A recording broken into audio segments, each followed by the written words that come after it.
It's on? Yeah. Hey, have her watch, okay? Quickly. All right, bye.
Hey everyone, good evening. Sorry for getting started late, but it was a jam-packed show. We got a lot to talk about, a very contentious school board meeting last night about many different issues, teachers' pay and so on, but Osceola was not the only place where there was controversy going on. Orange County was also a very busy school board meeting, and we're going to talk a little bit about that. Please like and share and follow the show. You can hit that blue follow right after the name and hit like, and please share the show, okay? Okay, so quick prayer and then we'll get right down to business. Lord, thank you so much. We are in this Easter season still. I am still celebrating Easter with my family. So grateful to you for my family and for the opportunity to serve the community of Osceola and the state of Florida. I love this job just because I'm able to hear and listen and represent people who otherwise would not be able to. So I'm truly, truly grateful. I hope that you just continue to bestow upon this county and country and state the wisdom that your leaders need in order to bring us back to the way that we were, a place where people would get along and appreciate the freedoms of the United States. And in your son's name, I make this very humble prayer. In Jesus' name, amen. So, okay, wow, we have a crazy things to talk about here. We're going to begin with this little video that we got on somebody that many of you might remember, Rebecca Jones. Let's play this video here. Rebecca Jones, a former Department of Health COVID data worker and critic of Governor Ron DeSantis, has been suspended from Twitter for violating the platform's rules. That's according to the company. Jones has claimed that she was fired last year after refusing to manipulate COVID data. Now, the governor's office reacted to the ban, saying, quote, "It wouldn't be surprising if Jones alleges Governor DeSantis is somehow behind Twitter's decision. That would be deeply ironic if she tried to spin that falsehood into her conspiracy theory, given the governor's stance on big tech." Now remember, DeSantis just signed a bill combating social media censorship and is often criticized deplatforming by the company. So yeah, Rebecca Jones is in trouble again, and she's not the only one who's in trouble. Right? Do we have more information on the son? So her son was recently arrested. Her son is 13 years old. I'm not going to mention his name or anything. And I don't celebrate the arrest of her son, but her son was arrested for potential gun violation at school or for threats or something of that nature. So as much as I pray for the son, this is somebody who really put her whole family appears in a big mountain of chaos, right? Like she ran for Congress against Matt Gaetz up in the Panhandle, an extremely strong conservative congressional seat. She was never going to beat him, and I imagine that kid is probably going through a tough time. So, but she's in the news. But she's not the only one in the news, and her son is not the only one that's facing trouble in our state. Why, or country for that matter. So why are kids going through the issues? We're going to get to the bottom of this during this show. Kids are just, they have a ton of issues. Why are all these school shootings happening? What is going on? What's the genesis of the problems of these students, right? Here's an example of a problem. We have a teacher who was in Houston who was punched in the face. Many of you have seen it. It went viral. Viciously punched in the face for taking a student's phones. Watch this video. Give me my fucking phone, nigga. I told you to give me my phone,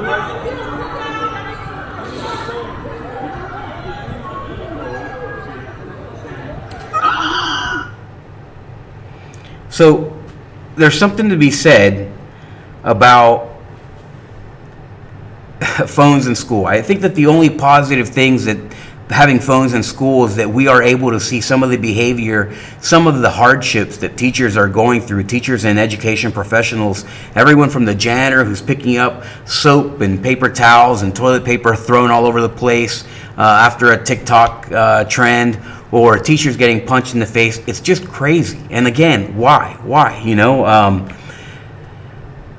what do the schools, more importantly, or a big factor in this is what part do the school districts play, right? What part is the school district responsible for? In California, I guarantee you it's a lot more, they have a lot more to do with it than the school district in Florida for the most part. And here's a great example. California School Board votes to uphold a so-called parental secrecy policy for transgender students. Now, this is a particularly curious story. There's a video for this, but before we play this story, we had an issue like this in Osceola, right? We had a parent who had a child who was in some form of transition, and it was a big mess. And did the district do what it was supposed to do? Absolutely not. I don't care what the lawyer says. I don't care what the superintendent says. Just as a parent, did they do right by the parent? Absolutely not. They failed to do the right thing at every opportunity practically. It was just a real terrible set of circumstances. But let's go ahead and watch this video. California, I imagine, has to be worse, right? Hi, for those that don't know me, my name is Flora Regina, and I am the mother that filed a lawsuit with federal court against Chico Unified for transitioning my daughter without my knowledge. I'm here today to tell my story so parents and the public know what is going on in our schools. Last year, my 11-year-old daughter was in elementary school here at Chico Unified, and her elementary school transitioned her from female to male behind my back. Shortly before this happened, my father had recently passed away, and I was diagnosed with breast cancer. My daughter was distressed and began questioning her sexuality, so she decided to reach out to the wellness counselor at her elementary school. The day my daughter shared with her guidance counselor that she felt like a boy, the counselor immediately affirmed this new identity. From then on, the counselor continued to have one-on-one meetings with my daughter without my knowledge. During one of those one-on-one meetings, my daughter told the counselor she wanted to tell me about her new identity. The counselor ignored her requests and did nothing to support her in letting me know what was going on at school. Throughout her transition, my daughter changed very quickly, was bullied, and as a result was very unhappy. And because her school kept this transition a secret from me, she was on her own. I'm a busy working mother just like the rest of you. Before this happened to our family, I would have not believed this was going on in our schools, especially at the elementary level. I want everyone to know, I want everyone to understand that I want a space for our LGBTQ and trans community members to feel safe and supported. But the policy currently in place at Chico Unified has been damaging to our family.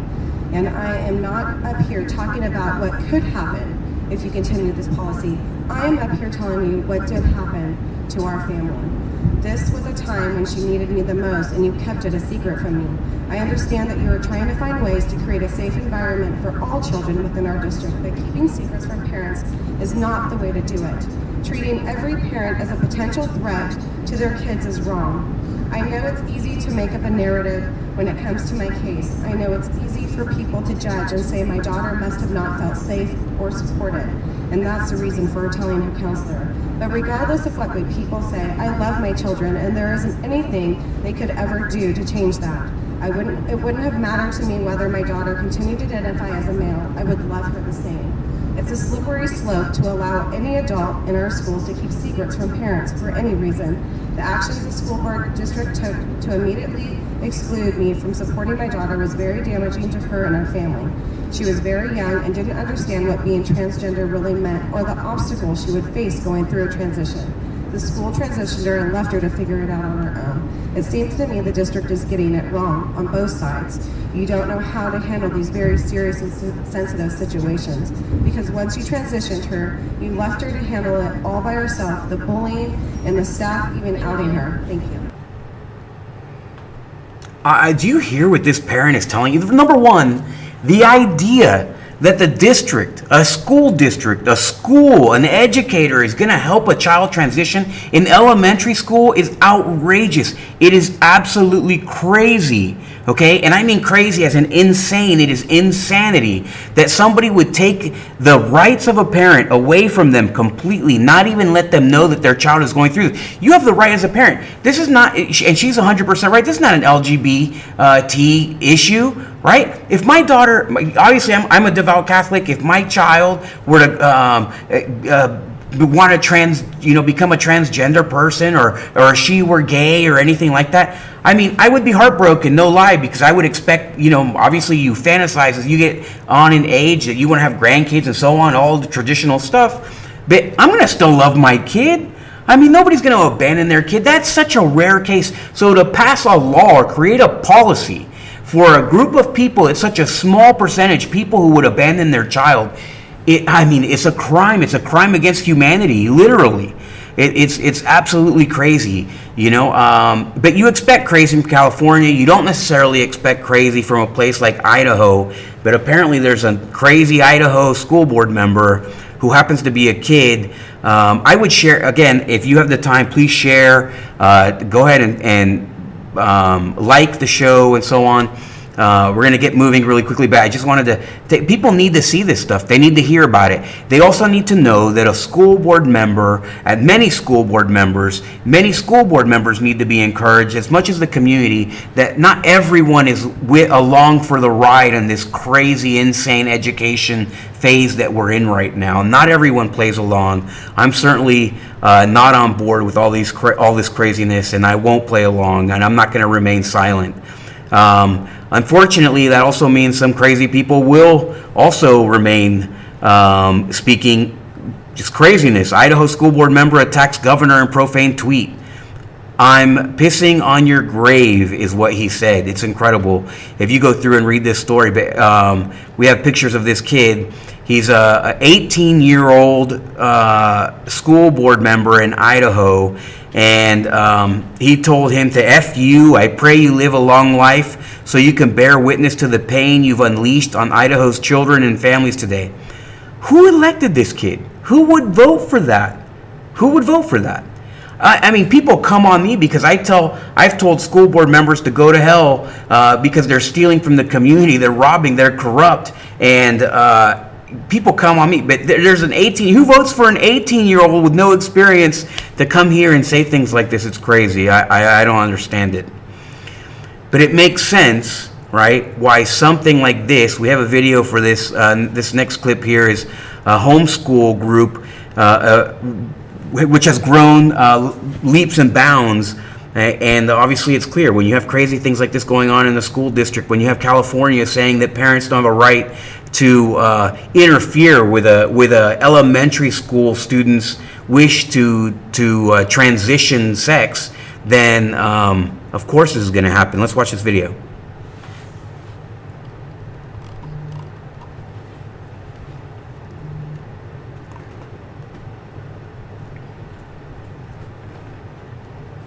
So it looks like there's no sound. So this is a video, and it's essentially two homeschool moms who grew their outdoor education school from 3 students to over 3,000 students across 6 states. 3,000 students across 6 states in a few years. And what does that mean? I mean, obviously that means that people are leaving the public school districts in droves. I'm not sure what the school choice situation is in Idaho, but the fact that they're all leaving public schools means a lot. So it's Amber Brown and Madeline Braden co-founded Barefoot University in Dallas in 2019 to give homeschool families a sense of community and their kids a chance to learn outdoors with peers for 1 day a week as they keep with their homeschool curriculum the other days. So their enrollment hit 1,564 families in 2022, a 200% increase, and 2,000% from the end of its first year. The public schools, in the meantime, saw the largest drop in student enrollment since 1943. So 1.4 million between 2019 and 2020. And, you got to ask yourself why. Well, I'd love to hear parents in Osceola, if you're interested in some kind of program like this, I'm investigating what it takes to start a school, a community school driven by the community and led by the community, where you don't have to worry about kids being exposed to horrendous things, not just the dangers of people who probably shouldn't be in schools. That's the rare, and I say rare, relatively rare, because it happens far more than we would like to see, but it's also a problem. And here's another example of it. We have here in Osceola County, we have a problem. The sheriff recently arrested one of our. I'm not going to talk too much about this because this is obviously an Osceola school issue. It's still going on. It's active, so I don't want to say too much more. But watch the video. I think everybody needs to know. I think everybody needs to see it.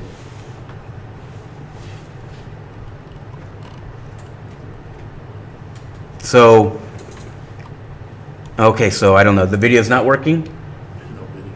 Okay, so we have is a photograph, right? Okay, so sorry about that. So what we got is a photograph.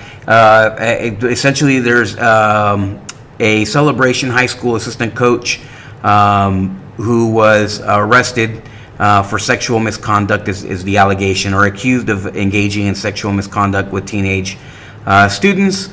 Don't know the details. I can't say more about that. But when you have people, this is not the first time in Osceola County. I've been complaining about this a lot, right?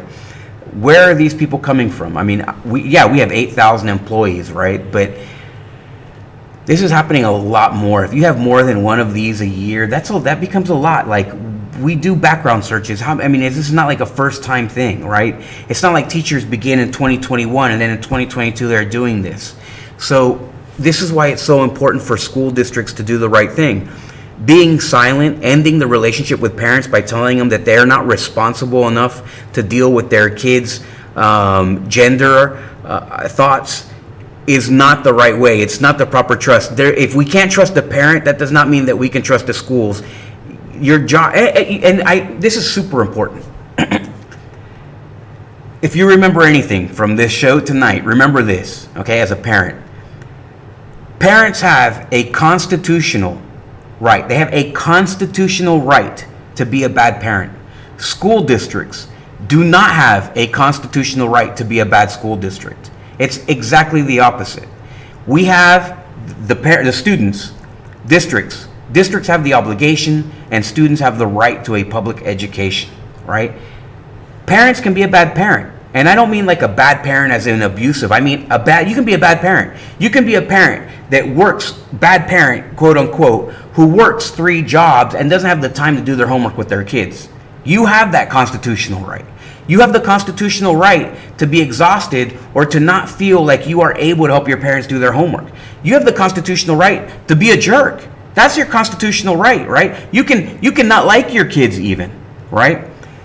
But the school districts do not have the constitutional right to be a bad school district. That may be unfortunate. Have whatever opinion you like about that. But these are the responsibilities of a school district to provide an education.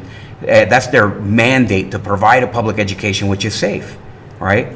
And parents don't have that same obligations. I hear a lot of people say, oh, well, it's the parents. Believe me, I think everyone knows at this stage that parents need to step up, right? If you don't know what's going on with your kids, shame on you.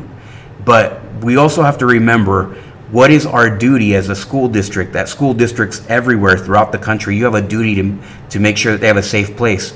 California is not doing that. The entire state of California is failing in that respect. Florida, we have a governor who's been working pretty hard to do that, right? We have districts that have been resistant. But we also have a state government that hasn't gotten involved here. There's been a lot of problems here. Why are they not getting involved here in Osceola or in Central Florida? And that's purely political. And that may be the basis of a lot of the problems in education. This is purely political, right? And I think that you'll see this as we go on with Osceola. So we're going to go to the school board meeting in Osceola County. Actually, we're going to go to Central Florida. Let's go to Orange County first. Right? And we have a story in Orange County that kind of shows the craziness that's going on. So, I mean, is this appropriate? You be the judge. Let's watch the video from Orange.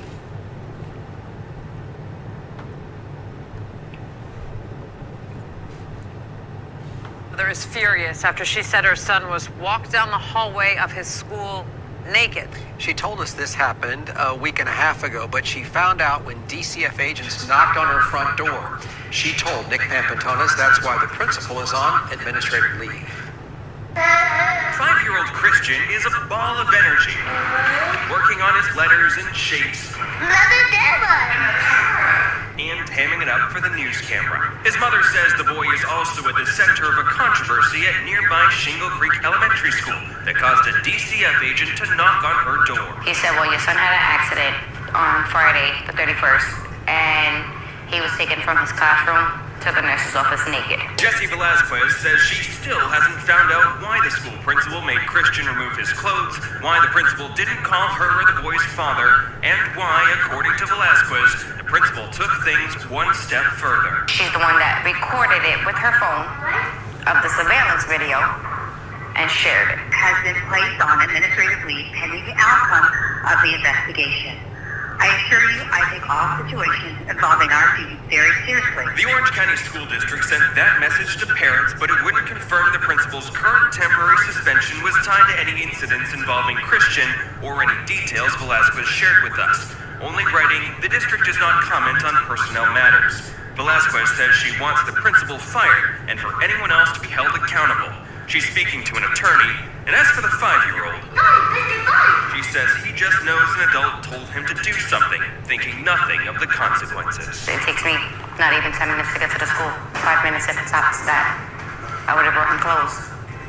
So that's why I'm like stuck. In Orange County, Nick Papantonis, WFTV Tonight. Wow. So the first thing that comes to mind for me is what kind of monster would do this, right?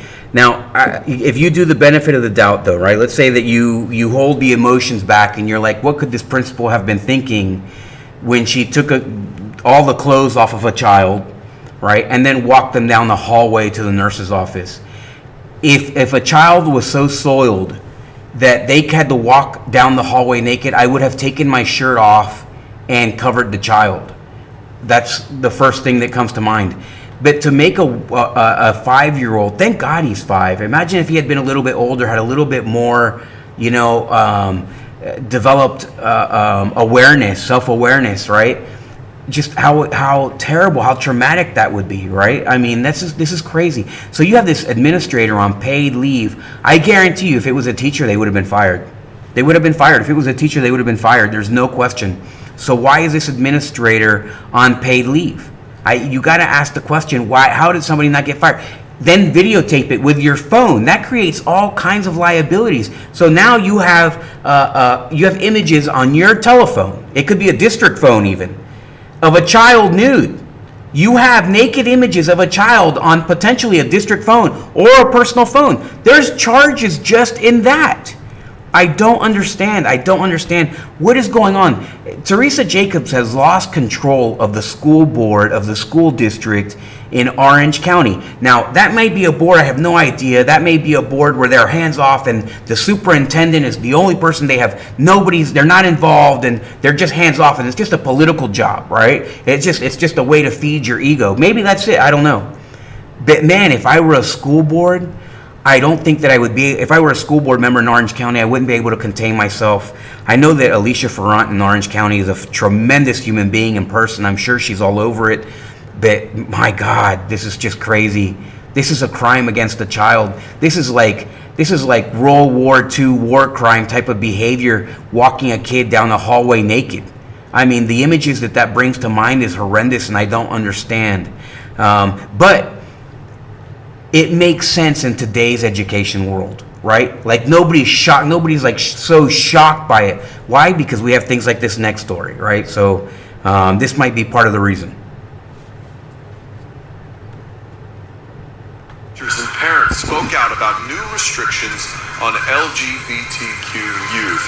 Outside tonight's meeting, this dramatic display represents body bags and tombstones of dead teens. Thanks for joining us tonight. I'm Matt Austin. And I'm Lisa Bell. Activists say new laws targeting LGBTQ youth will lead to a dramatic increase in suicide. A recent study from the Trevor Project found 45% of LGBTQ youth Can we pause that for a second? Suicide in the past year. I want to mention the Trevor Project. Do you guys remember that guy for the Biden administration who was stealing luggage from women? And he had like a beard, that he was bald and would wear makeup and stuff and dresses. He essentially wore drag to the office. Another crazy human being looking very demonic, essentially. That guy's on the board of the Trevor Project. So if you want to know who the Trevor Project is, it says it all. That guy represents the Trevor Project. Okay, go ahead. That number jumps to 54% for transgender and non-binary youth. News 6's Lauren Cervantes is live at OCPS headquarters tonight. And Lauren, those numbers are top of mind for many of the teen activists you spoke with tonight. That's right, and students came from schools all across the district to rally out here holding signs and had trash bags made to look like body bags that they placed in front of the headquarters building right here, all rallying, protesting the cancellation of an event called Donuts and Drag that was supposed to happen at Boone High School. Students creating this display to look like body bags in front of Orange County Public Schools headquarters. Signs lining the wall saying things like hate ends and protect trans kids. Kids from all across the district coordinated to fight for our rights, our right to autonomy, our right to make decisions for our own clubs, our right to be queer in schools. One of the organizers, Will Larkins, a senior at Winter Park High School, says he reached out to students after an after-school club event called Donuts and Drag was canceled at Boone High School. OCPS telling us they canceled the event after getting a call from the Florida Department of Education in which the district says they were told any teacher or staff in attendance would be subject to investigation and could potentially lose their license. Public comment saw reaction from both students and parents. Banning drag events just because you don't agree with us is unacceptable. Whatever they are, whatever they want to identify as, and you do nothing about it, it is unacceptable. All children deserve this. It is true that suicide rates and depression have increased among our LGBTQ children. No child should ever be made to feel that they are less than worthy of acceptance and love. And people on both sides of the issue. We were delighted that the gay men in fancy dresses were not allowed to come to a place funded with our tax dollars. Fine for them to go to any club. I lived in New Orleans for 8 years. I went down there. I saw lots of gay guys in drag. That's where they belong, not in our public schools. School board member Alicia Braun spoke at the end of the meeting, addressing those who spoke during public comment, and she said, no matter what your beliefs are, no one deserves name calling. And she added, while she may not hold the same beliefs as others, she said they care about all students. For now in Orange County, I'm Lauren Cervantes, getting Results News.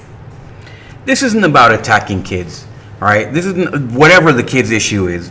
A kid can be transgender, a kid can be gay, a kid can be whatever. This isn't about attacking those kids. Why is it that adult males, full adult males with makeup and dresses feel compelled to go into schools? Why is that? That's the question that has to be asked, I think. Why would a full-grown adult male, one of these Rachel Levine or this other guy, the guy who was in Biden's cabinet with the beard and the dress and the makeup stealing luggage, why do they feel compelled to go into our schools? And people keep saying that there's no agenda here, right? There's no agenda. They keep saying that. There's no agenda. There's no agenda. We just want kids to feel good, to be queer. Well, if all of a sudden 30% of our kids, 25% of our kids are queer, isn't that like a societal issue? Shouldn't we be asking the question, what is causing this change in our society for kids to all of a sudden all of them are gay, right? It's bad. I'm not making a bad or good judgment. I'm not saying anything. I'm just saying, like, isn't that worthy of discussion, right? No, you're not allowed to. You just have to go along with it and pretend that a guy in a dress is perfectly normal. Listen, guys have been changing their outfits, right? In Scotland, they're wearing kilts, right? They used to wear, we see cartoons of cavemen wearing bear outfits that are essentially dresses. That's not the part that offends me. The part that offends me is the fact that these adults are targeted, focused, laser focused on our kids. Why is that? Just let the kids be the kids. Let them decide for themselves. And you let the parents be parents to those kids without your interference. That seems like it's very normal to me. Whatever the child decides, the parent decides, whatever path they go on, I'm totally for all the acceptance of whatever. But when you're talking about these grown-ass men coming, I don't want no grown-ass man talking to my kid about his sexuality. My 4-year-old son, certainly. Okay, so I just don't. When we have schools that are with principals that are walking naked kids down hallways, videotaping them, and then sharing that video with other school district personnel, I don't want that person talking to my kid about gender, and I don't want anybody else talking to my kid about gender. So I mean, that's a big problem for me. And like I said, people say that there's no agenda. There is certainly an agenda, and we're going to get into that right now. Let's go into our school board meeting from Tuesday. I think we talk a lot about agendas, or we didn't talk a lot about agendas. I held back from saying some things that I wanted to say, and there were some reasons for that, but I'm going to get into it tonight, and I'm going to let loose, and we're going to talk a little bit about this whole book thing. The book thing to me represents an agenda. By the way, I spoke today to a district media specialist. She was very nice. There's nothing that I love more than talking to someone, sitting across the table from someone, and talking to someone who it's so evidently intelligent. And it's just a wonderful, wonderful conversation with this person. Her and I may not agree on anything, but she's an extremely intelligent person. And here's the one thing that I heard is that they're working their best to do. Not all of these people are defending these books. And I think it's important for the community to know that, right? So they're having their internal issues, just like we have our community issues, where people have one view or another view. But let's get into it. So do you want to start with a video first, or what are we going to start? How are we going to start? How do you want to do this? Let's go ahead and okay, there's a book. I'll start with the backstory. There was a book recently. Now, we've had a lot of book discussions in Osceola County. We've had a lot of book discussions in the entire state of Florida. But here's a book discussion that is very strange, okay? There's a book called Assassinate Classroom. I saw a show. Somebody sent me a link to a show, Big Mama Radio in South Florida, where they were talking about this book, Assassinate Classroom. I watched it, and they said that the guy who was on the show was saying that we had this book in Osceola. So immediately I shoot off an email, and I was like, hey, do we have a book even titled Assassinate Classroom? And she says, yes.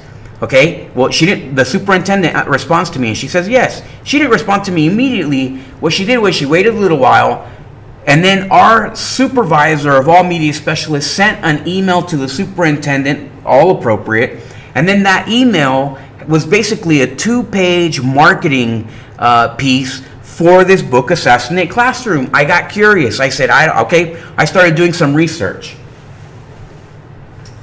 Here's an image from the book, and I had this at the school board meeting.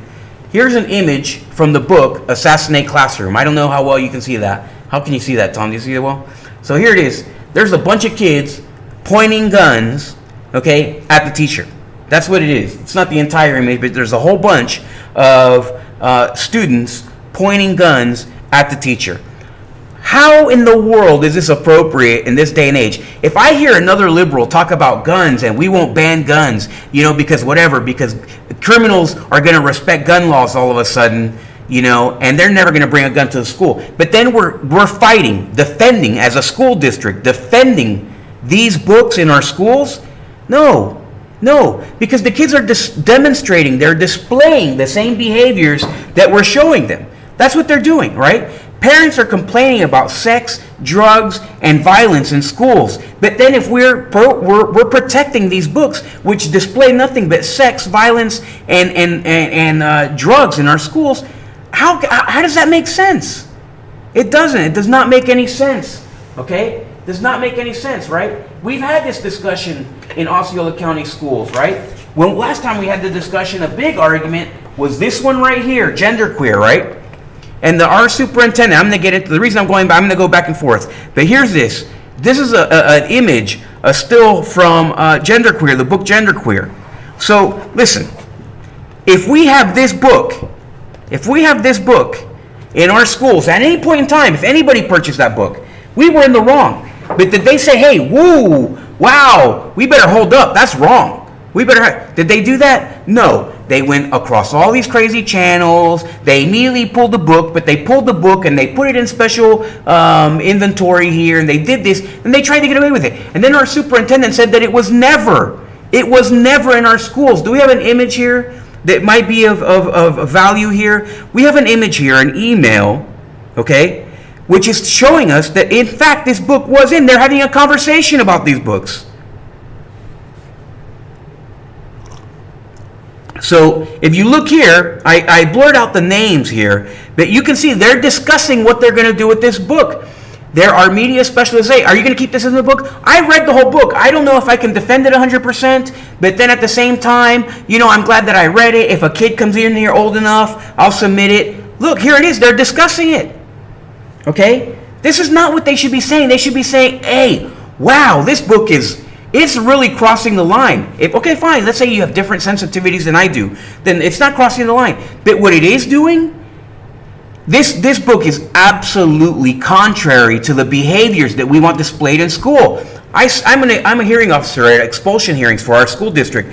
Do you know how many times we have a kid that come in and get in trouble for maybe some kind of sexual offense in school? That is an expulsion level offense. Sexual offenses they can get you expelled, but yet we're providing these kids, and the district is in some way defending these books, which are doing nothing but there's no literary value in this book. Here's another one. This one was reviewed, right? And I'm going to talk a little bit about the value that these books do have, but here's this review here from a website on this book called Tricks. Right? I hope you can see it here. So this is the book. It's called Tricks, okay? So here it gives ratings. This is not, by the way, some conservative website rating at all. Okay, so educational value, 1 out of 5. That's one of the defense things, right? A lot of the things districts are saying, we defend these books because they're educational value. Educational value, it says it right there, 1 out of 5. Positive messages, 1 out of 5. Positive role models, 1 out of 5. What does it have, though, for violence and scariness? 3 out of 5. Sex, romance, nudity, 5 out of 5. Language, 5 out of 5. Drinking, drugs, smoking, 4 out of 5. I mean, come on. Come on. This is what we want our kids. Is this the kind of behavior? Oh, well, kids need to see this. This contains rape. Parents need to know that this book, I'm reading the description here. This book is about teen prostitution and features graphic depictions of sex. The teens in this book have sex with men and women, trade sex for money and drugs. Trade sex for money and drugs, and are forced to make pornographic movies. That's the description on this website. I'm not making this up. Have threesomes. One character is raped in 2 different instances when her mother sells her to strangers. There is harsh language, drug use, and violence throughout. Now, imagine this is a recipe, right? You put in a recipe or on a contents, ingredients label on any kind of grocery type purchase, whatever they put first is what they have most. Prostitution is what they put first. So is that what we want in our schools? This was reviewed by the Osceola County School District, and then it was approved by the majority of people on a committee who reviewed this book, which we knew. The committee was stacked. The superintendent picked people who she knew were going to provide this a superior defense and get it back in our schools, in my opinion, right? Because they picked the people who were defending this book to be on that committee, and it ended up back in our school district, from what I understand. So now, here's what I don't understand. In a movie, if it has all these things in a movie, if they make a movie out of this book, word for word, it's not going to be an age 16. It's going to be a 17. It's going to be an R-rated movie. So why is it 16 in book? Right? Why don't you need a parent's consent to provide this material to your kid? If it were a movie, you would have to go in with an adult. Right? So, but not with this. That's what this is, right? Tricks. Here. So the author, let me give you a little quote from the author of that book.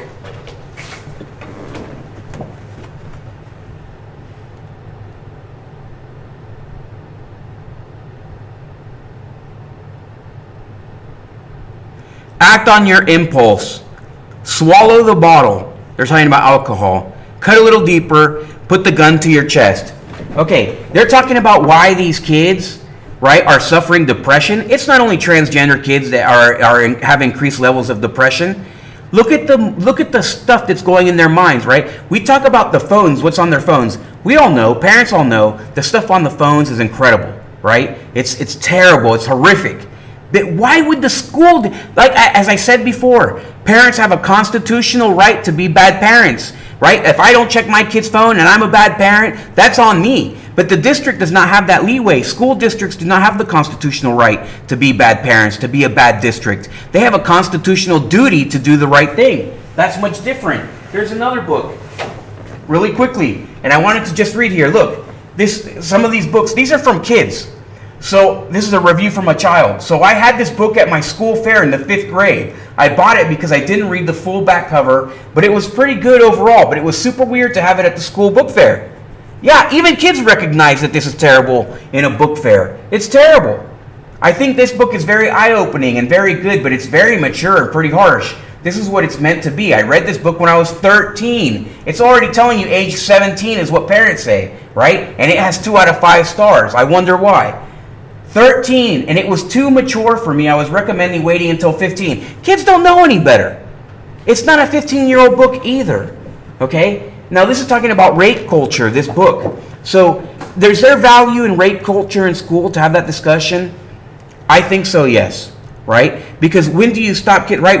In college, we have a big rape culture problem. That's a problem in the United States. When do you start talking about it? Before these kids go to college. Is that the appropriate method? Absolutely not.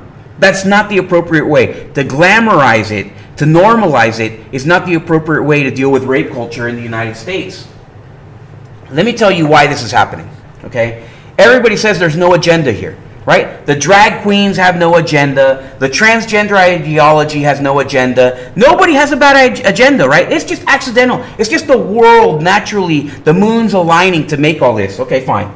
But if you go to the American Library Association, what is their priority?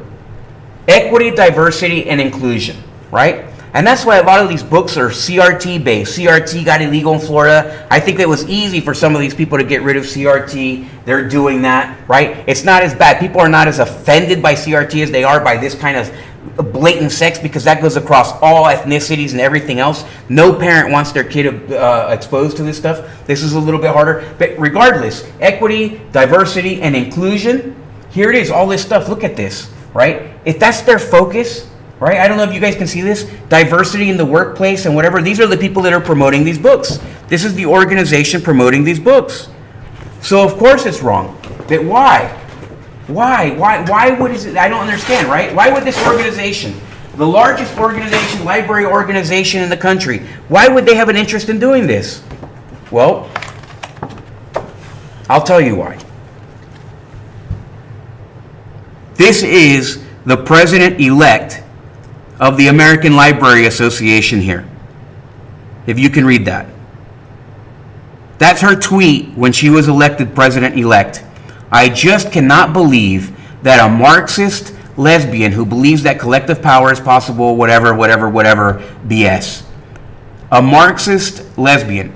When you announce yourself as a Marxist lesbian, if I got elected to the school district and I said, I can't believe that a gay, Hispanic, communist, so-and-so got elected to the school. That's not me, by the way. I'm just saying, for example, this gay communist, I got elected. I can't believe it. I can't believe it either. I can't believe it either that she got elected. In this organization, I can, though. Because her own people, the own people who served on her, literally elected her to do that task. They elected her to do that task. I'll give you an example. Here's one of her endorsements. A woman named Jenna Friedman, who endorsed her, she's a member of the board of that organization, said that Drabinsky's, her name is Emily Drabinsky, Emily Drabinsky's professional accomplishments include queering the landscape of library publishing and scholarship. So if they're endorsing her, saying that that's what her main professional accomplishment is, what do you think that they elected her to do? Why would they be electing her to do that if they didn't intend to get these books in our schools? There's an agenda at place, ladies and gentlemen. It's just a matter of what you're going to do about the agenda now. What is your agenda as a parent? That's the question now. What is your agenda as a parent? What is your agenda as a school district? That's the question that we need to be asking. We know what their agenda is. We know the Marxists. We know what communist agendas are. We know what their agenda is. What's the school district's agenda? What are they going to do about it? Right? In a lecture, Drabinski discussed her homosexual coming out experience and how saturating in a campus environment of proliferating sexual identity changed how she approaches being a librarian. At her first librarian job at Sarah Lawrence, absolutely everyone was queer. There were so many ways to be gay, and it was my job to teach those students how to find themselves in our library catalog. It was her job to teach these students how to be queer. That's her own quote. Here's another quote from her. It's like concerted political efforts to sort of push this story about what librarians do, which seems very, it's anathema to what libraries actually do. That we are sort of pushing pornographic materials on our patrons, and it's really not what we do at all. There's no big library agenda. Now, that's what you say to normal people, right? But what you say to other crazy people who are pushing this agenda is the other ones that I've read, right? And here's another one, another endorsement, okay? And I think that this is really valuable. I so value Emily's work in intentionally bringing a class, labor, those are communist words, right? Those are Marxist words. That's what they mean by that. And queer consciousness. I value Emily's queer consciousness to her efforts as an anti-racist ally. I'm not sure if you can include any more buzzwords in an endorsement, but that's what she is. In her public endorsement, that's what this lady wrote, April Hancock of the same ALA organization. These people, through the library books, are accomplishing two tasks. Number one, they're getting access to your students, to your kids, and they are trying to indoctrinate them. That's a fact. That's not up for debate. They acknowledge it themselves. Number two, they're filling their coffers with cash by selling these books to school districts. Our tax dollars, the community tax dollars, go to pay for these books that feed the mouths of these Marxists, right, who are trying to indoctrinate our kids. So there's two reasons why we should be addressing it as a school district. Number one, unless the school district has the same agenda, they shouldn't be buying these books, number one. And unless the district has no agenda that includes protecting our kids, then they should be non-acting when it comes to protecting the kids on these books. That's the problem. The districts are not acting. And here we are at the school board meeting. We're going to see what they say. Now, before we do that, actually, I want to read the state statute, the Florida New State Statute. I'm going to read one paragraph of it. An instructional material, this is 1467. An instructional material does not meet the criteria of State Statute 1006.31, paragraph 2, or Statute 1006.40, 3D, if it was selected for use in a course or otherwise. Oh, sorry, wrong one. Sorry, I had the wrong one highlighted. It's the next paragraph. Oops, and now my computer shut off.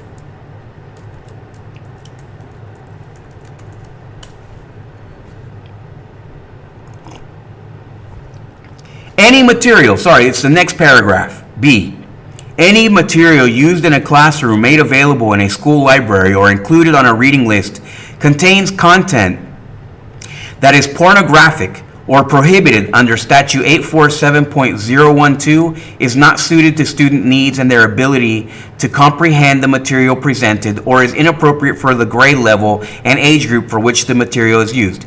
Any material used in a classroom made available in a school or included on a reading list contains content that is pornographic or prohibited under 847.012 is not suited to student needs and their ability to comprehend the material presented, or is inappropriate for the grade level and age group for which the material is used.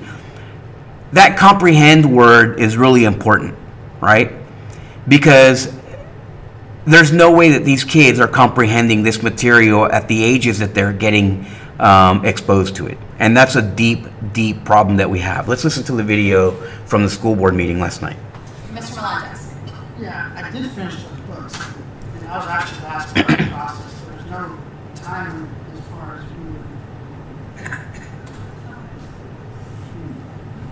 think the board wants to talk and might be addressed some of these raised? Because we do have a due diligence process, which they went to the committee. So here's the process. You don't have to stop it. I'll talk through it. The process is this. You fill out a form, a packet, which I received today. You fill out this packet. That packet gets submitted. They do a review at the school. And then if you don't like the result of that, then the review goes to another committee. And then if that committee, you don't like what the process, you don't like what the result is, then you go to the superintendent and then to the school board. So here's the thing. Why isn't it the reverse, right? Why can't we just have an honest, or simplified completely, right? Why can't we have an honest dialogue? Is this a danger to a student? Take it out. And then force them to present materials or proof that this book is not going to cause danger or be a danger to our students, number one. But what I was suggesting by the end of this conversation, which we'll continue to listen to, is that we should vet these books before we buy them. Why would we pay for them only for them to be removed? What an expense. I wonder how much the school district pays for all the books that are, these packets, the complaints from parents are going to come. They're going to come hard and heavy and fast. And they're going to be getting all of these complaints. And that we have spent thousands of dollars on books that our kids should not have access to. Why wouldn't we, before we pay for those books, make sure that somebody signs off and says, you know what? I take responsibility. I approve this book. I approve it, right? So that we know that somebody's responsible for it. Because right now, the only person that's responsible is Dr. Pace in Osceola County. And Dr. Pace is not responsible. She's not been accountable for a single mistake that she's made. She just lied in an email to us. She said last night, she said several things. Number one, they didn't have sex in the Assassinate classroom. Do we have a picture of that? Let's look at this picture. What did she say during her comments? There's no sex in Assassinate classroom. Look at this image and you tell me if this qualifies. Is that sex? It's cartoon sex, right? That's what kids like to see, cartoon sex, right? That's how you cater to young children, is by using cartoons. Isn't that what Disney does? So here we go. This is sex in this book. Here's the worst part about this. I want to read something to you. I want to read the description to you, okay? That image that we have up there, it's a teacher and some guy she killed having sex. A teacher killing some guy, okay? So, no wonder when you see images, I already threw my sheet away, but that image of a classroom killing, I know the stories about the kids killing some alien, their teacher actually is an alien and so on. You know what? I thought all of my teachers were aliens when I was a kid. I'm not so sure that that's helpful.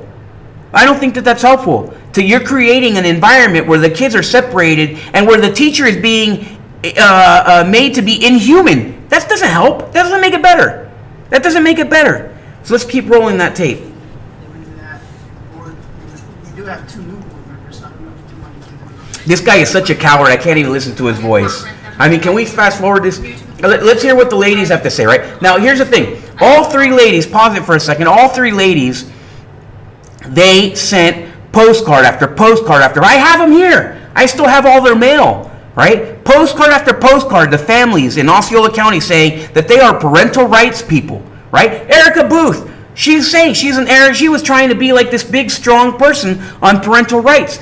What did she do? Did she vote with me on this issue? No, she didn't. She sat silent. The only time she opens her mouth is when she's protecting the interests of her family and her connections in Osceola County. She didn't open her mouth to protect the kids of Osceola County, the kids of District 5, or any kid at all. The only kids that she's protecting is the kids that are hers, whose future she's invested in. That's it. Her own kids. Because she's not doing any good for anyone else. This is BS. She's a coward. They're all cowards. This guy's a coward. They know that there's a process, but they know that that process is flawed. And I'm not sure that the governor, that the laws here, right, would qualify our program, right? It checks a box because it exists, but it doesn't check the box of doing your job. We swore an oath. And if all of us took our oath as lightly as these guys are taking their oath to uphold the Constitution of Florida, then that's why we have terrible public servants. That's why we have people in Osceola who are sitting in traffic for 2 hours a day, 3 hours a day, even though we only have 70,000 people in Kissimmee, but we have the worst traffic in the entire state of Florida. Why? Because we have morons in office who have no integrity. It's one thing to be dumb, it's a whole other thing to be a crook and dumb. And these guys qualify these bills. So let's continue hearing this video.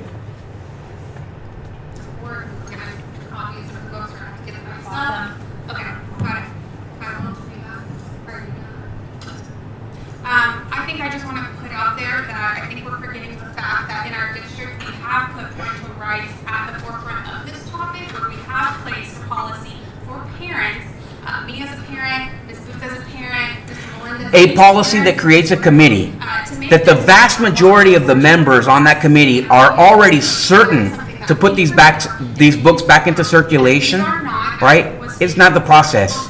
It's not the process. It's dishonest. And they didn't vote for the committee. The community members voted for the school board members to do what is right. The superintendent, according to our attorney, already has the opportunity to take these. Dr. Pace has the legal right to remove these books on her own, according to our board attorney. So the school board could have said, you know what, Dr. Pace, we want you to remove this book, and she could have done it legally, according to our attorney. Number two, to put parental rights on a postcard and mail it. I think I repeat, I don't want to hear this guy. He bothers me too. You've already done it because there's a little piece of paper out That's there. me, by the way. Not just when they're voting, right? That's what they want. They want the majority of members on this have a true. So all the things that these people ran on, they're not doing any of them. You know who they're representing? They're representing big business. They're representing special interests. They're representing developers. They don't care about parental rights. They don't care about the teachers. They don't care about anything. We did what we always do, which is we already know what the answer is going to be before we even come to work. So that's not right. That's not parental rights. Parental rights is the due process, having a due process, as Mr. Melendez said, that is actually legitimate. That is parental rights. This is not it. Okay, thank you. Okay. Dr. Pace, if I may just provide a few clarifying remarks. First of all, the book Genderqueer was never in circulation. We saw the emails. She's lying again. She lied twice in this meeting about this same issue. They reviewed the book and they both said, you know what, we don't believe this belongs on our shelves. That's not what they said in those emails. That's not what they said in those emails. In those emails, they're saying that, you know what, I'm going to hide this book in my office until a student comes that wants it. They were like, yeah, I can't protect it. They're talking about being able to defend the book. They couldn't defend it. They weren't saying that this book didn't belong in here. She's lying to the public. She's lying to her bosses, the school board members. She's lying to the entire world right there by saying that. That was absolutely, positively not the feeling that she was giving people when her district employees were defending these books and defending this whole idea of being them picking the books and them having the right to pick the books, not parents. It's just false. Read the email here while she's talking. Never filled out a formal book challenge, but based on the direction of council, the majority of the board. So here's my question: Why? Why does it take the attorney to say, hey, this book, you probably get this out of here? Who is she? She's the superintendent. Why doesn't she have like the internal fortitude to say, you know what, this book doesn't belong in our district? Why doesn't Erica Booth have the internal fortitude to say this book does not belong in the district? Why doesn't Heather Cahoon have the internal fortitude to say this doesn't belong? I know why Julius doesn't. He literally does not have the internal fortitude or a pair of testicles for any purpose except for trying to gain votes. But I can't believe that these people who just ran for office are saying that. Kept those 5 books off the shelf. This last week, I was on vacation out of town. Ms. Fontenot sent me the email. I referred it to Mr. Peppenbacher and said, please advise. At that time, he said, I think we need to pull the books and do a district review. Contacted our media team, and that's what happened. We have not initiated the district process because I knew there was going to be a board discussion tonight. Today, I've learned that the challenges has been filed at the school level, so we'll work to decide if whether or not school level committees make sense or a district-wide committee makes sense. This particular book, Assassination Classroom, which was purchased in 2017. For years, these books. So here's one of the things. Pause it for a second. One of these things that they've been saying is that nobody's checking out these. There's no harm because nobody's checking these books out. Well, look, nobody's reading these books. So it's no big deal. First of all, how the hell does anybody come up with the idea that our book purchasing process is correct when our kids don't know how to read or write, right? It may be if we provided them with some more valuable, educationally valuable literature, they would be reading and writing better, right? That's a possibility, right? You can make that connection.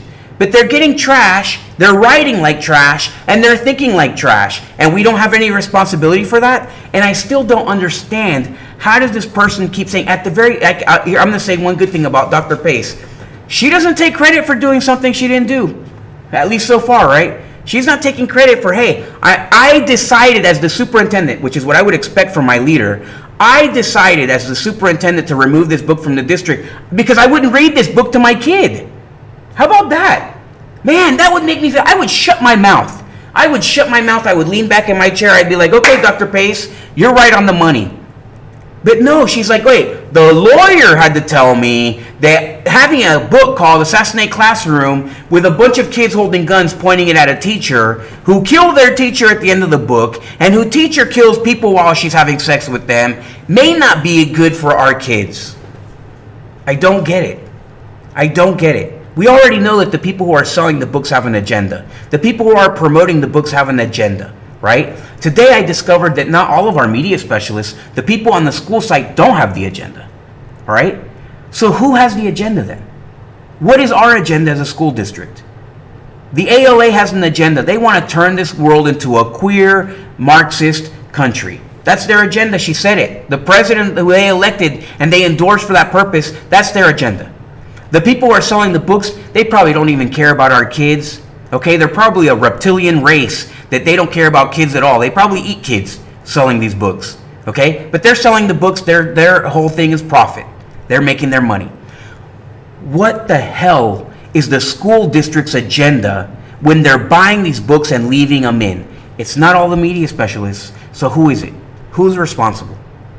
Who's responsible? Who has to pay the price? Who should be tarred and feathered over putting this junk in our kids' minds? Who? That's what I want to know. That's what's important to me at this point, right? Because all of this stuff, we can complain. Parents complain about school lunches. I agree. We feed our kids not such great lunches. There's a big monetary financial thing. The lady who does that, her name, I'm not going to mention her name, but she does a good job. She really cares about it. But in the end, we're not feeding our kids great food, right? We're following the law. The law sucks. And that's not so great, right? The law doesn't say that we have to feed our kids these books. So why are we doing it? Why can't we go and really pick out, why aren't people picking out really great literature? Forget the diversity and inclusion and bullcrap, okay? Forget that. As a Hispanic person, I don't care if my kid is reading Rubén Darío from Nicaragua. What I care about is my kid being able to read and write so that she can be the next famous poet. So that my 4-year-old son can grow up and write a book. And God forbid they grow up and write books like these. That's not what I want. What I want for them is to grow up and write the next great American classic. It's not going to come from kids that are reading this. So why are we buying it? Why are we doing this to our kids? I don't understand it. And that's why I'm a school board member. I won't put my kid in public schools. My goal now as a school board member, not when I started, but my mission now is to make this school district a school district where I can put my kids.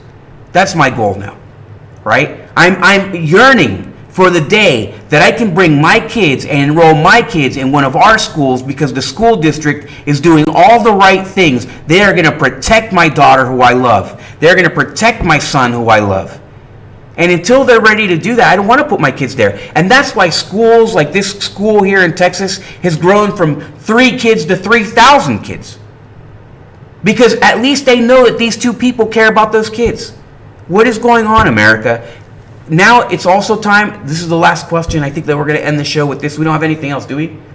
We're going to end the show with this. Do we have more video of this school board meeting? Let me take a breath and a drink. Do we have anything beyond the books? Okay. It's just, you know what? This is crazy to me. You know, I have 3 kids that are in college, right? One of them is going to go to law school. You know, one of them is going to be a psychologist or a psychiatrist. A psychologist, probably. One of them, he hasn't figured it out yet, right? But he's a beautiful, wonderful boy. And then I have a 10-year-old and I have a 4-year-old. And these kids, these 5 kids, are the thing that I love the most in the world. People who know me would never understand how I can be both the guy that I am that they see on the street and the person that I am with my kids. Because, I mean, only parents would understand the love that you have for a child. I swore an oath that I was going to protect our Constitution, right? And in my mind, the Constitution is there to protect our kids, right? This is so important to me. This is so important to me. It needs to be important to all you parents. We all need to wake up at this point, and we need to get on the bandwagon, and we need to come in here, and we need to bring our country back to a semblance of normalcy, because this is not it. This is not it. This is not what's normal, and it's not what's right for our kids. And with that, we'll move on to the next thing. I think one of the things that we're, go ahead, Tom. You go ahead and put me back on tracks here before I go off. Okay, there's a story here. Okay, so here's the thing, right? This is what pisses me off about politicians. This is why I cannot stand politicians.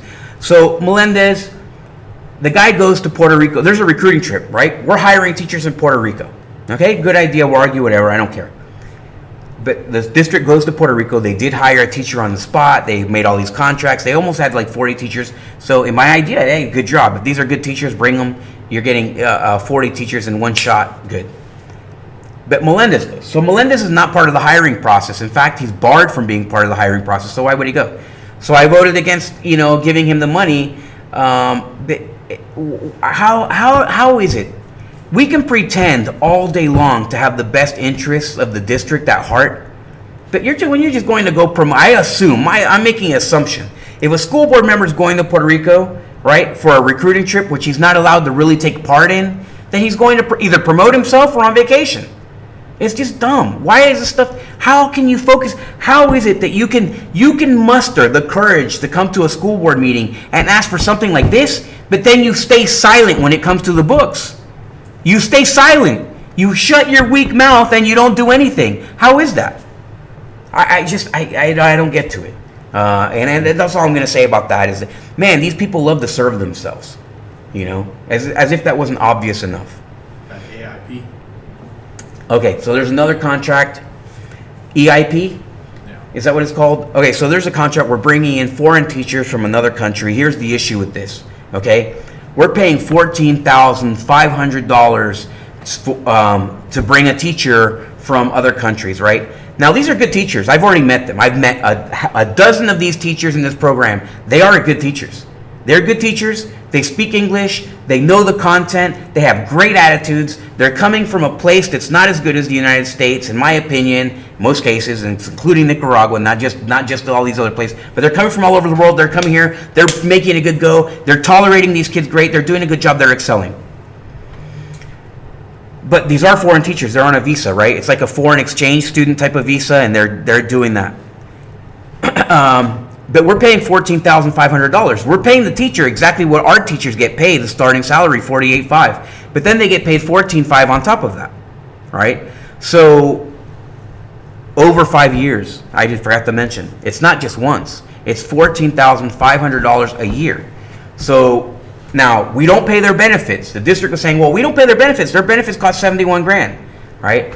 Well, okay, fine. So it's $14,500 per year. We have 67 of these employees in our district. That comes out to $971,000, almost $1 million. That's a lot of money. That's a lot of money that we're paying, and it doesn't cost that much. This contract that seems so lucrative to me that it makes me feel like I should go open up an office in another country that is going to cost me nickels, right?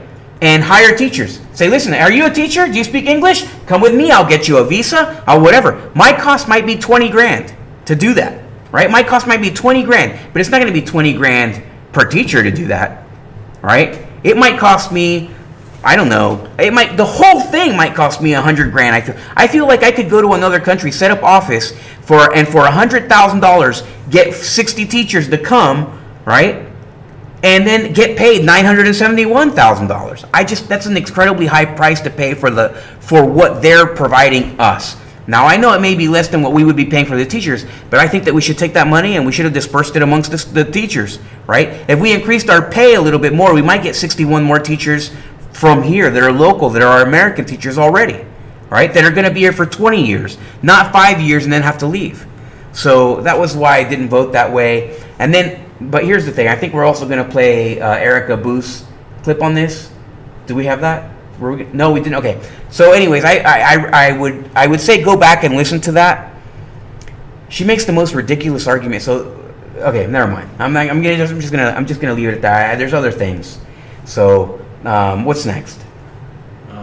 OCEA. Okay, so let's talk about the big thing. Why are we missing so many teachers, right? Why are so many teachers leaving the district? Why are we missing almost 200 teachers from our district? What is going on with pay? And so here's the thing. The superintendent I don't know what video we have, so... we have all of them at the end. Okay. So the superintendent, you're going to have to go back and watch this video here. The superintendent comes up, makes some presentation about what's lies and what's truth, what's incorrect, what's myth, what's so-and-so. So here's the thing. Our district, and I'm telling you from behind the curtain, we don't have the right to say lies and truth. Like with all certainty, listen, I'm telling you, as somebody who's never lied in my life, I've never told a fib in my life.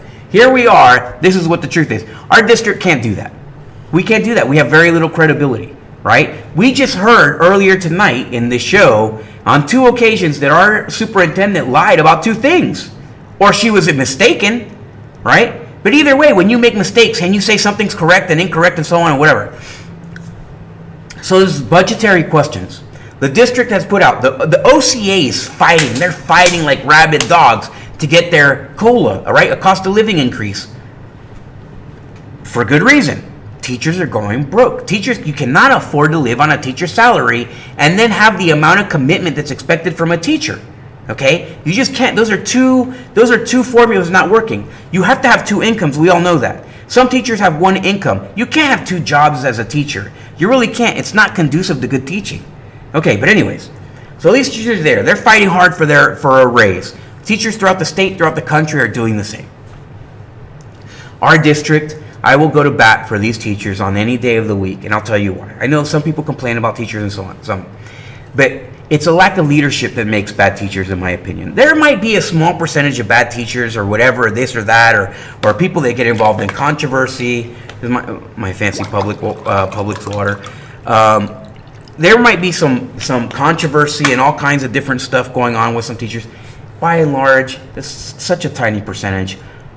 Teaching is a tough job. They're doing the best that they can. These students can be horrendous sometimes. The parents can be horrendous sometimes. The district can be horrendous sometimes. The state can be horrendous sometimes. It's a tough job. So they're fighting. More power to them. So they don't understand the budget of a $1.8 billion organization as well as they might. As well as our CFO should. As well as the school board members should. As well as our superintendent should. Right? So she comes out with this presentation, multiple things, and she says, oh, you're wrong, you're wrong, you're wrong, you're wrong. Well, number one, that's condescending. I don't know if we have that, right? Oh, we don't have any of this stuff. But then, so I pointed it out. I said, hey, listen, this is how you treat your employees. That's why they're pissed off. That's why they're so mad about what's going on, because they don't feel like you're leading them. That's really what it's about, right? Because you don't disrespect the people that you lead, right? If your employees aren't coming and throwing roses at your feet, then you're probably not the world's greatest boss, is the bottom line, right? So anyways, here's a clip of some teachers coming in and talking about pay issues in Osceola County.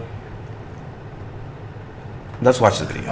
Over the course of the year, we've talked to employees from all walks of SDOC life, all the different job families. And we compiled a letter that expresses kind of the feelings about the cost of living.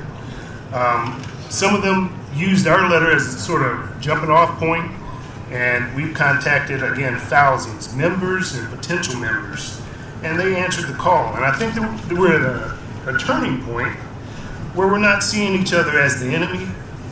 If we want what's best for these kids, our future, then we need to stop talking about it and just be about it. And there's a saying, what you do speaks so loudly, I cannot hear what you say. So I'd like to start off by reading part of the letter, and it goes, Dear School Board Member, I'm a hard-working employee in Osceola County. I'm writing this letter to ask you to please do your part as a leader to ensure that I can afford to pay my bills and not need to seek different employment. The last 3 years in education have been challenging and heartbreaking. Now we face an economy in which our salary barely covers rent. Our district continues to profess how much it values and cares about its employees, yet those are empty words without the compensation that corresponds to such value. Your proposed $1,000 payments do nothing to show my value. $1,000 spread over the course of 1 year is just $19.23 per week. This will allow me This to is buy the one new extra entree per OCA week. president Is that how much my service talking is now. worth? $19.23 will allow me to put about 6 gallons of gas in my car each week. That is not even enough to get me to and from work. Is that how much my time and energy are worth? $19.23 is minuscule in the face of our current economy. These dramatic economic changes are the reason OCEA has been fighting for an 8.7% cost of living adjustment since October. This increase is equivalent to the increase the federal government provided to all Social Security payments, clearly indicating that the economy will not be returning to normal anytime soon. Educators now have been permanently placed at an even greater disadvantage, and we are calling on you, our district leadership, to help protect us. We are aware that funding does exist. Between ESSER funds and the misallocated materials and supplies funds, tens of millions of dollars are sitting in our $1.8 billion school district budget.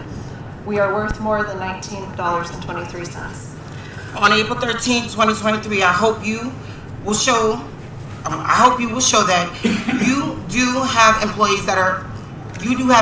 for best interest at heart by providing OCEA with the improvement salary offer. I need reoccurring fundings to continue to provide for my family well-being. I need permanent raise that counts for as my retirement benefit. Can I go, please? That last word? Is it a word? It's the last sentence. I promise. Okay. Sorry. I need to know that my district leaders truly do respect and appreciate the sacrifices that we make every day on behalf of our students. Thank you very much. Thank you. We'd like permission to present. Yes, could you give them to Miss Victoria? There's a lot. Can you? Yeah, It's Miss Tanya ready. Thank you. These come all from all different employees from all jobs. Thank you. Yeah, so this was a great little talk from a bunch of teachers. A lot of teachers spoke last night about this issue. There was one teacher who came out and spoke against, one person who came out and spoke against me in regarding the whole books issue, my stance on books. I want you to know I don't hold anything against you for doing that. I think that everybody's allowed to have their opinion. I welcome it. Somebody told me that they had concerns that there was going to be bad blood between us because of her thoughts on the books thing and remarking on Facebook something negative about me. So I wanted to make sure that I stated this. I welcome disagreement. You can disagree with me. You can call me names even. I don't care what you say. I don't care what you say. You are allowed to dialogue with me. I took an oath to serve you. So did everyone else on that school board. So force them to serve you, number one. Number two, I will never, and I have never, and I would not ever hold something against you because you disagree with me. So participate, come with me, dialogue with me. I had a conversation today with a media specialist, and that was a great conversation. Her and I may not agree on everything, but it was a great conversation. That's where it begins. It begins eye to eye with people, humans, having conversations and honest dialogue about the situation. She knows I'm not a monster, right? And I know how smart she is. So that was a great place to end the conversation, enjoy a cup of coffee with one another, and show that we can agree to disagree on things, and we can also understand that we're both human, right? In the end, that's the bottom line. So grace, I will always afford grace to anyone in this district or any district who wants to disagree with me. I will not afford grace, however, to other politicians who have sworn to uphold the Constitution and who fail miserably at their jobs, and they don't deserve the title or the recognition, right, or any of the benefits that come with being a servant of the public. and that's a lot of our local people. It is disgusting that you can keep this job and be terrible at it at the same time. It is just not the way our founding fathers intended it for it to be. It's not. And we will talk more about that and more tomorrow night on Unsanctioned. Please watch Unsanctioned tomorrow night. We may get a little late start, but it'll be in the evening tomorrow night. I'll be coming back from St. Augustine. It will be me and Tom. Please follow me on Twitter or on Facebook. It's at Jon, Jon, Unsanctioned. Please follow me. We are being banned. Okay, we are shadow banned on Facebook, so very much fewer. We had numbers that got up as high as 20,000 viewers, and now it's going back down. It's got far back down. We got hit really hard by Facebook, and so not everybody's getting access to the show. We are not getting as much movement. So please make the effort. Go to my actual thing and follow or like school board member Arguello Unsanctioned, which is at Jon Unsanctioned. Go find Tom on Facebook. Watch us tomorrow night. We have a new Facebook page, Unsanctioned Facebook page, so follow that. Stay tuned to that. And We'll also be on Twitter. We're also on Twitter. We're going to be Unsanctioned on Twitter. We are on YouTube, and we have Unsanctioned on Rumble. So Rumble will be posted by tomorrow morning. So Rumble will always be the day after the live show. Yeah, so please take the time, go up on Rumble and follow us on YouTube. Tomorrow night should be a very interesting. We have a ton of things to talk about. So please watch if you're interested in local or in national. Tomorrow is going to be not as much local as we normally do because there's not that much stuff, and we're developing some stories. But we do have some guests that are going to be calling into the show tomorrow night to talk about some real important Osceola issues. So please watch. Thank you. God